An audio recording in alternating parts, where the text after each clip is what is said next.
The city's only safe, expect a gadget. Oh, he's number one. Now, it's certain. And so, you know, it's a big step to do a documentary, all right, where a lot of stuff that probably a lot of people don't know, or maybe just a lot of stuff people have forgotten because I don't talk about it anymore, is going to come to light. And there's going to be some fan appreciation. I'll be honest with everyone. I don't know how many people are going to be here on the stream. I'm okay with whatever shows up already. Wow. I just looked. I hadn't even looked as I was talking. We've got over 200 people already and growing. That's cool. Happy to see that people are turning out, even though it's not exactly the most popular of things. What I'm assuming, this is always what happens when I do fan appreciation. Really, kind of the only people who show up are people who may be interested in participating, okay? So how's it going to work? Allow me to explain how this will work, all right? Here's how PS4 works, because a lot of people don't know this. The way PS4 works is that you can actually search for any user. So a lot of people don't know what MCN stands for. It's a managed something network. I forget what the C stands for. But basically, it's a network on YouTube that partners channels and allows you to have monetization and gives you different assets and stuff. In particular, the one I'm going to is a good one. But sadly, I'm not able to get a managed partnership, which sucks. I wish I could get a managed partnership, but I can't right now. And that's why I'm a little nervous about some of the videos getting flagged for content ID and such, but we'll see. Moving forward, we have to see how things go. I don't know how it's going to go. I haven't been without Machinima since 2011, so who knows what the climate is like out there for those making gameplay videos who aren't with, you know, a managed partnership network. I couldn't tell you because I've never been in that situation. Okay. Tonight, I'll be working on a video and or videos for KO Gaming. It's going to be basically tips and tricks and some things that I've discovered about Overwatch. Playing the game this week and also playing the beta earlier this month, I have a lot of, I believe, strategies and or information that I could relay to my viewers that would help them when they attempt to play the game. In fact, it's funny, I've a few people that were playing the game with me yesterday were talking about how I've been playing with Symmetra, and a lot of people don't know how to play with her. They're trying to figure it out and they can't figure it out, and I figured out some pretty good strategies with her.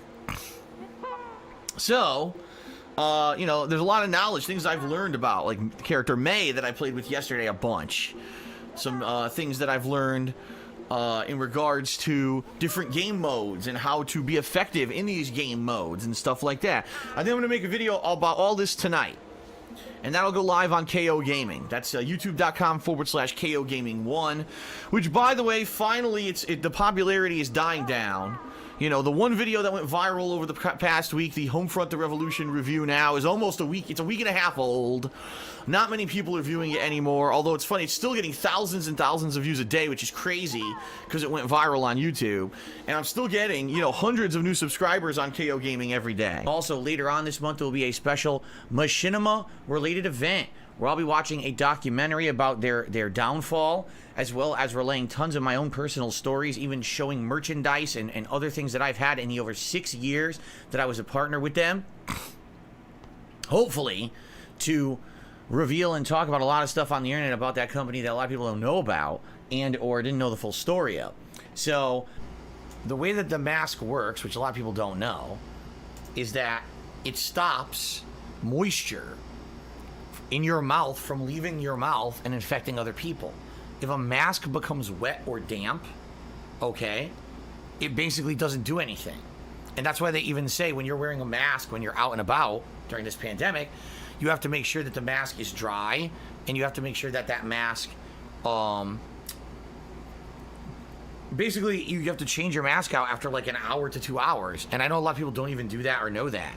But the recommendation is if you're wearing a mask, you're supposed to be changing it out. You're not supposed to just wear it all day. If you're wearing a mask all day, it's not even effective by the end of the day because it has moisture, so much moisture on it, it doesn't really stop anything anymore.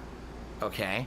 At least this is what I've seen online from reading articles from scientists. Okay? That's what it says. It says it's supposed to stop transfer of moisture. When you're in a union, you have more ability and more power than if you're not. You know, if you're not, essentially in the United States, a lot of people don't know this, you're at will employment. What at will employment insinuates is that at any point you're at will to quit the job, but they are also at any will to fire you for, you know, for whatever they want. The only reasons they can't fire you are discriminatory. So they couldn't fire you because you're a man or a woman. They can't fire you because you're pregnant. They can't fire you because your skin color or your ethnicity. You know, there's these protected things that you can't be fired for. But essentially, any company in the United States can make a reason up. They could literally say, oh, you just have a bad work ethic. You're fired. And now you're fired. And now it's up to you to prove that they were lying and to try to get any kind of a claim against them and maybe get your job back. But that's at-will employment, okay? So it's only one L. A lot of people don't know that, but my name, Philip, is only spelled with one L. Yes. Okay. Honestly, I think the best I've done is with Blanca. And that was the first character I picked, right? It was kind of interesting. I think a lot of people don't know how to handle Blanca in this game because he's kind of an oddball character, right? Do I drive like this in real life? In real life, I go around in one of those big bubbles. You ever seen those? Those padded bubbles? Like, you ever seen the movie Bubble Boy? So yeah, I live in the bubble. And I roll around, I bounce off of everything on my way as I bumble through life. There you go. A lot of people don't know that. When, for whatever reason, Twitch singled me out and said, you know, we don't want you to stream at a high bitrate anymore. And I said, but there's tons of people on Twitch who are doing it right now. You haven't singled them out. And they certainly aren't doing as much streaming as I am. And as you can see, I'm doing these high-quality playthroughs on the new consoles. And Twitch basically didn't give a shit. Which, honestly, can you really blame Twitch? No. The people on Twitch who are the mods aren't even employees, if you can believe it. A lot of people don't know that. The Twitch mods are not employees. They're just fucking volunteer kids. Why anyone would volunteer to work for a major corporation that's rolling in money and do it for free, I have no idea. It's one thing for my mods who are volunteers, because you know who I am. I'm a very personable person. You know everything about me. I've shared my life with you over the past 7 to 8 years, and you know who I am. I can't afford to pay chat mods. Basically, people who come and mod for me are fans and viewers. Why people would volunteer to help a major corporation rolling in investors' money, I have no idea. A righteous jasper. Because a jasper is actually a gemstone. A lot of people don't know that. I had no idea what a jasper was until I adopted a cat named Jasper, and then I looked it up. It actually was quite good. For those who don't know, Tim Burton actually directed Pee-wee's Big Adventure. A lot of people don't know that. That's why it had some really dark parts, but it's still a great kids movie. First he splits your dick, then he splits your artery. Actually, the dick is a blood vessel, right? The dick actually is a blood vessel in the human body. A lot of people don't know that. They think it's a muscle or a bone. No. The dick used to have a bone in it, apparently, at one point, and then through evolution, we no longer have a bone in our dick. Now let's talk about the flip side of that. Undead Labs. Ooh, boy.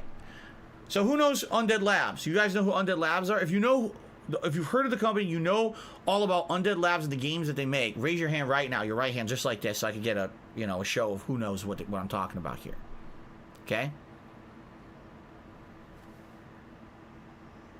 Okay, why are you doing... Put your hand down. I can't see it. This is across the internet. I can't see you. Why are you putting your hand up?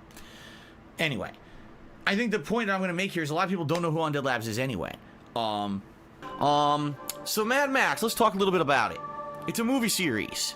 It actually started in the 1980s as a movie called The Road Warrior, and a lot of people don't know this, that the original movie in the series of Mad Max was not always called Mad Max. It was actually called The Road Warrior, and it starred a character who was called Mad Max, played by Mel Gibson. It's a story about a post-apocalyptic wasteland-like Earth, a la, think Fallout, but not. And what I mean by that is think Fallout, but it's much further into the future. Civilization has crumbled even further. The buildings are pretty much completely gone. The Earth is almost completely a barren desert. And everyone is really just turned into like a scavenger or a marauder. You know what the best thing, if you've ever seen the game Rage that came out a few years back from id Software, it's kind of like that kind of an idea. Nash's story mode, the man who lost it all. Maybe we'll find out what's really going on with him, because here's the story. A lot of people don't know this because they're not longtime fans of Street Fighter.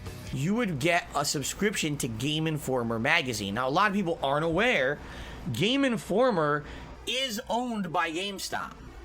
Even though they're supposed to be an independent game magazine covering games from all over the world, doing game reviews and everything, they're supposed to be legitimate games media. They're owned by GameStop. A lot of people don't know that. They started in the 1990s as an independent game magazine, and they were directly competing with other magazines like EGM and GamePro. But over the years, they were somehow bought out and assimilated by GameStop to become a competitive advantage for that game company. So that's going to be fascinating because there's no documentation of anything, right? No one has any documentation of shit of the old school FGC. It's just like a forum post.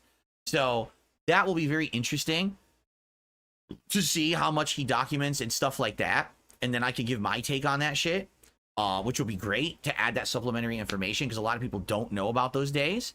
I've thrown out feelers to a lot of people out there, and I'm waiting to kind of hear back from a lot of people. And I think a lot of people saw, oh fuck, DSP is sending me a DM or emailing me, oh, this is the guy everyone hates, I don't know if I want to touch this guy with a 10-foot pole, right? And that's sad because things have changed, but a lot of people don't know that. So it might take a while for that kind of notion to go out there and for it to be known amongst the common people. Now, one final thing. This is important, and a lot of people don't know about this. People are asking me, what's your schedule? What are you playing? When are you playing? Gargoyles. Gargoyles, which was funny because Gargoyles was made by the same people as the Batman cartoon. A lot of people don't know that, but yeah, they made Gargoyles and Batman because they almost have similar art styles. A lot of people don't realize that both for Fallout 3 and Fallout New Vegas, I was using a strategy guide the whole time. A lot of people don't know that, but what would happen is a lot of the times I would get confused because the strategy guides were wrong in a lot of cases. They had misinformation because they were playing the pre-release version and then they would change something in the final version. And so they'd be like, oh, go here and this item's here, and it would just not be there. And I'm like, what the fuck is this? So that's why I kind of want to play it by ear and just do it an honest playthrough first. And if I get stuck, then maybe I'll reference the strategy guide. But for the most part, it's going to be just raw experience with the game. So I thought that this game had Fei Long and DJ and T-Hawk, and I don't see them in the game. Where are they? No, they were added in later versions of the game for home consoles. They were not in the arcade version of the game. But a lot of people don't know that. That's why a lot of people were criticizing this collection, saying, "Oh, it doesn't have all the. It's not the final version of the game with all the characters." No, it is. This is the arcade version of the game. Those characters were added much later to home versions. Oh my god! People say oh my god, Phil has a receding hairline. Actually, I don't. What I actually have is an uneven hairline. Okay, my right side of my head has a further back hairline than the left side of my head. It's not receding. If you actually take a look at my videos from back in 2010 when I first was doing this hairstyle, my hair looks exactly the same. What it is, and this is the honest truth, which a lot of people don't know, when I was a kid, my mom loved to give me a haircut with a part. And what that means is you have a certain line in your hair where your hair goes pushed to one side in one direction and then on the other side to the other direction. She didn't part my hair down the middle, she always parted it to the side. And because of that, I actually got like a hairline on one side of my head further back than the other because that's where she always put the part. So it's funny because, yes, now that I have this hairstyle, right, where I brush back my hair and you could see my forehead hairline, it's like, wow, he has a receding hairline. No, my hair's been like that since I was a kid. By the way, someone in the stream chat just said they searched on Google and found out that Adam Lambert made $6 million in the year of 2014. That's pretty good if you live in 2014. No one knows you exist anymore and you make $6 million. Then again, a lot of people don't know that I exist anymore and I'm making a living doing this, so I guess I shouldn't really say anything. Another part of Roman Reigns' personal life is that he is the son of WWE Hall of Famer Wild Samoan Sika. So yeah, he is. Success is in his blood. A lot of people don't know that. Double team. And the way that Teespring works, because a lot of people don't know this, Teespring has limited time campaigns, okay? So it's like a 3-day campaign where all these products launch and people buy them. At the end of the 3 days, the campaign ends and then those products are created and mailed out to those who bought them, okay? And another thing a lot of people don't mention because they didn't even realize it, there's also a whole full-length indie film. It's about 22 minutes long that's in this game and you can watch it and enjoy it, and it's more of the story, but a lot of people don't know it's in there, and they walk right by it and miss it, okay? Technically, it's 1080p 30 frames no matter what. The YouTube videos that I put out should still technically look better than the Twitch stuff that I do. A lot of people don't know that. I haven't talked about it in years and years. I don't really talk about the technical aspects of shit anymore. But yeah, if you watch my stuff on YouTube, you get slightly better quality than if you're watching it live on Twitch. What I hope is that one day Twitch changes this. Twitch will upgrade and basically allow you to do 9,000 kilobits. If they could do 9,000, you could actually do 1080p 60 frames per second streaming, and I would just do that for every single stream and every single video for YouTube. You may have noticed my YouTube videos are rarely 60 frames anymore. I had to change when I went back to Twitch, you know? What a lot of people don't know is I kind of grew up without a father figure. I mean, for the most part, there were like guy figures he told in my everything, life, throughout my life. Now, I was an only child. I did actually, a lot of people don't know this, I grew up with my cousin, a female cousin. She's 5 years older than me, and she lived with us for several years because my parents kind of adopted her after her dad basically turned into a druggie and went to jail, and they needed someone to take care of her. The mother was incapable of doing so. So I kind of did have a sibling for a few years, but I didn't have a brother. So I don't really know too much about what it's like to be a brother, to have a brother. So this will be quite interesting for me. Maybe an original take, original experience here of seeing what the story is going to be about. All right? Try this one. Original Mario, because I actually owned this on the Atari. That's right, before Nintendo had a home console. Yeah. I owned this on the Atari. It was ported from the arcade game. A lot of people don't know that this is actually an arcade game. Wow, this is huge! And holy crap, it's expensive. Who buys something like this? Damn. That's quite honestly, that's about the size of the TV in my living room, but keep in mind my living room is huge. See, a lot of people don't know this. In Japan, the average living space is quite small. In Japan, everything is incredibly expensive, but the living spaces are very cramped and small, especially in the urban areas where there's so many people living in a small, confined area, and that's part of the reason why. So for a Japanese person to actually buy a television this large would actually be incredibly out of the norm. Okay, there you go. That's your knowledge, your cultural knowledge. I gained extra knowledge, and here we go. Level up. Bring! Okay, let's continue. April 3rd, 1989, Miami, Florida. What the fuck kind of game is this? So yeah, a lot of people don't know this, but I had Grand Theft Auto on the PC, and I actually loved it. I played the hell out of it, but man, Grand Theft Auto is a hard fucking game. I don't know how many of you have actually played Grand Theft Auto 1. That game is fucking tough. Like, I got maybe a couple hours into it. I couldn't fucking beat it anymore. I just got fucked up nonstop. So here we are. And oh my god, this is incredibly reminiscent of the first Grand Theft Auto. A lot of people don't know this, but I actually had Grand Theft Auto for the PC, you know, a long-ass time ago. Oh, Christ. Oh! I don't think this guy's serious at all. I really don't think he's serious. But do you ever dance? Did you ever enjoy dancing in your life? Yeah. Yeah? Yeah. Just dancing for fun, or were you ever trained as a professional dancer? No, I was never professional. You were never a professional ballet dancer who did all these pirouettes and... No. How about a break dancer? Did you break it down? No. Crumping maybe? No. No, you never did any of that? No. See, I did. I used to be a crumper. A lot of people don't know that about me. I used to be a street crumper back in the mean streets of Connecticut. And I one day I just said I can't do it anymore because I was too good at it, and I was just destroying the competition, so I had to stop because people were just so afraid of it. So, okay, all right. I want the giant soccer ball. I'm actually a huge fan of the World Cup. A lot of people don't know that. So I actually this week, and I know a lot of people don't know about this because I didn't announce it in any video form, and I really did like Killer Instinct this year, and I enjoyed playing it. But here's what happened, which a lot of people don't know. Double Helix was bought out, okay, by, I'm trying to remember who it was. Was it Google?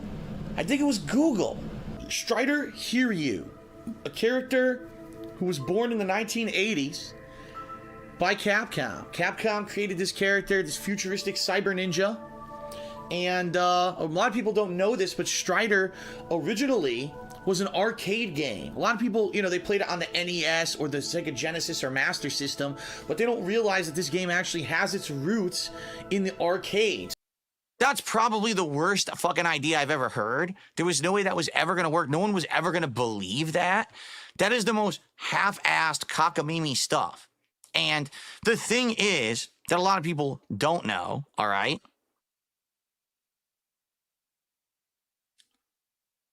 PPP really is jealous of and wishes that he were Keemstar. Number one, a lot of people don't know this, but, you know, I actually did kind of grow up. The late 90s was the time period of my life when, yes, I was playing video games. I should use that in a fight. A lot of people don't know how to counter that move. You just picked up a gun. You should shoot the gun and kill Jax.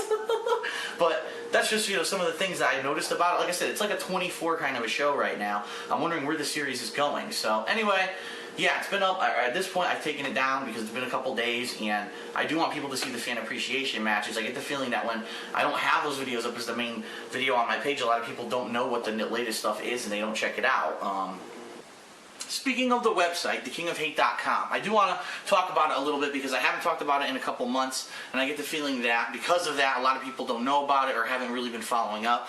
I have my own website. It's called thekingofhate.com, and then also there is a chat room. A lot of people don't know about this, but there is a chat room, and as soon as you log into the forums, in the upper right-hand side, there's actually a link that says chat, and if you click that, it opens up a live chat room with people who are fans of mine and members of the site, and you can chat with them, and you can chat with the site admins and the site moderators and stuff like that. So, I go to my website. It says the BB boards, which is the bulletin boards, the system that the forums run on, are down. What? It's just like a dead link. I'm like, what is going on? Then, over the course of like a half hour, as I keep refreshing to see if it works, then it says the website doesn't even exist. Now, here's the thing, and a lot of people don't know this. Chris and Teo, who are the technical owners of thekingofhate.com, they opened this website up 2 years ago as a favor to me during the time when actually I'd lost my full-time job and I was starting on YouTube as this being my occupation, and we really didn't know if it was going to turn out. Like I said, I just lost my job, so I didn't have any money to pay for a website. These guys, out of the kindness of their own heart, made a website for me, okay? They also do this for other people. In fact, if you don't know this, they actually do this for SSOHPKC. In fact, his website and my website are actually on the same server. Now, I know this is probably blowing a lot of people's minds. They didn't know this, but yeah, Chris and Teo actually are responsible for both sites, and they're both on the same server. So I knew that if there was something wrong with my site, I could test his site, and if his site was down, that means it was a whole. Just like it feels like yesterday, Phil. Which yesterday? When, we were hanging out like 15, 16 years ago at MagFest, or yesterday when I was on your podcast. I mean, we actually have a history that a lot of people don't know the whole history. You know what I mean? So if you want to have a chance of winning the race. Now, the problem is a lot of people don't know the shortcut. So what ends up happening never fails. Every time you play online, half the people are voting for that one stage because they know the shortcut, and that's the cheap way for them to win online, is to use this one abusable thing. And so it's really annoying. You try to play online, you end up playing the same stage sometimes multiple times because the fucking people are cheaters, basically. Oh, I know one exploit. Let me use it over and over and over and make the game unfun for everyone else. Why? Because it's this mentality that, oh, I'm such a better person if I can beat you at a game online. Holy shit. Well, I guess if it has to end tonight, that's a hell of a way to end it, with my second ever freaking win. And the stream snipers were in the lobby and still couldn't take me down. And Pizza Boy, who's really good, I beat them too. Good shit. Good fucking shit. Woo! The same reason people cheat in Call of Duty and cheat in other stuff, they're doing it in Mario Kart, and it's really fucking annoying, and I think that it's ruining the online gameplay right now. So we're gonna try this out, and looking forward to it. A lot of people don't know this, but I actually do have a strong Italian heritage. I don't. In my family, yes, my the maiden name of my family is Salvagno, and we come from Foggia, Italy. Then they did other things with role-playing games like Breath of Fire, platformers like Mega Man, DuckTales, Ghouls and Ghosts. A lot of people don't know that they actually did Ghouls and Ghosts back in the day on arcade machines. So, the campaign this time around. ends off the story of Gears of War 3. And what everyone's been saying, the whole hype about this game is who lives and who dies. You know, the tagline of the game is brothers to the end. So you kind of know someone's going to die in this game. I'm not going to spoil who if you don't know yet. You know, the game's only been out for a week, so there's a chance that a lot of people don't know. But not everyone makes it through. Because I actually am a fan of the King of Fighters series.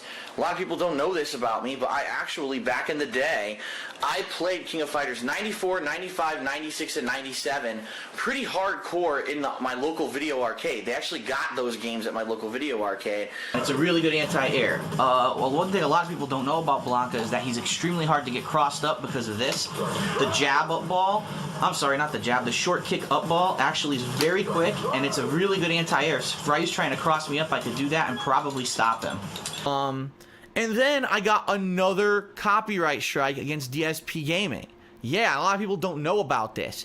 It was against a private video, meaning one of those videos, one of those pre-streams that had fan art in them was set to fucking private, meaning no one could see it, and it got a copyright strike against it, which makes no sense. What that means is that whoever this is who was false flagging all the videos for copyright probably found a video and had flagged it like way earlier in the week, and YouTube dragged their feet, okay, to submit the strike, and even though I had set the video to private, they still gave me a copyright strike for it later in the week. So now, basically, if Machinima hadn't been involved, DSP Gaming would have shut down completely for at least 2 weeks, all right? Luckily, Machinima got involved, and that didn't happen. But Machinima said, well, at this point, you're basically boned because we don't know what else is in the pipeline. Whoever these malicious parties are could have submitted 100 copyright claims against you for every piece of fan art ever. So we recommend you take a day and you go through and you delete all of these videos. If you have any, and I mean any, credit cards, debit cards, any kind of payment information whatsoever on PSN, cancel it immediately. What you need to do is call the company. And a lot of people don't know how to do that. A lot of these cards, all you need to do, you know, you take it, if you look at the back of the card, on the back of the card it'll have a phone number right here. In fact, for Bank of America, the phone number is 1-800-288-4408.